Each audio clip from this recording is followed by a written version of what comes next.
We started out as culinary comrades, but as ingredients were laid before us, we soon became competitive and rather confused.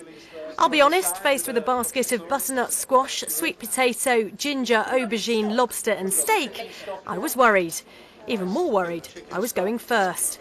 Does ginger go well with root vegetables? Yeah. Luckily, I had the help of Boathouse head chef David Cameron, and together we devised a menu of squash and sweet potato soup, and in honour of my Italian mother, Mama's vegetable pasta with lobster and chorizo. Ready, steady, And we're off.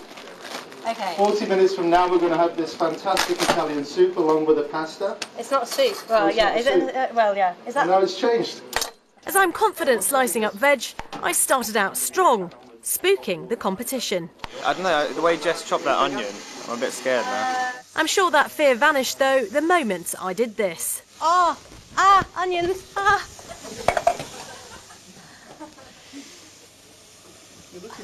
But with just 40 minutes to make 2 dishes, there was no time for tears. I just don't think we're going to get it done, but David seems to think we're all right. Cooked the lobster. Well, yeah.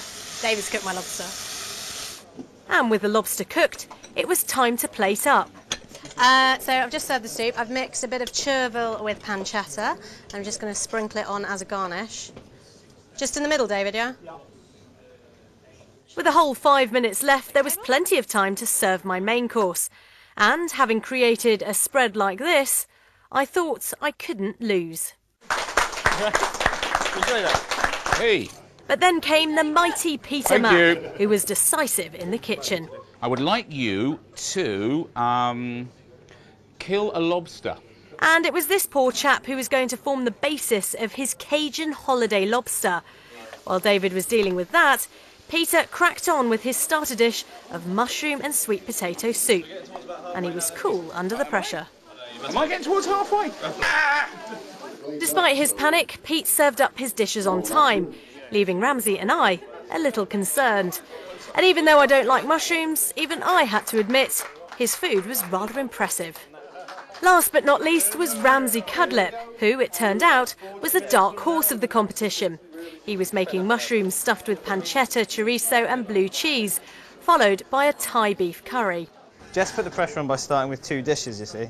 Otherwise it would have been fine. She set the bar quite high. That may be the case, but Ramsay was about to leap straight over that bar by making his own pesto to go with the mushrooms. It was a revelation to me. I thought pesto came out of a jar. I've never made pesto. And with the pesto done, it was time to serve. And looking at these mouth-watering mushrooms, I knew I'd been defeated.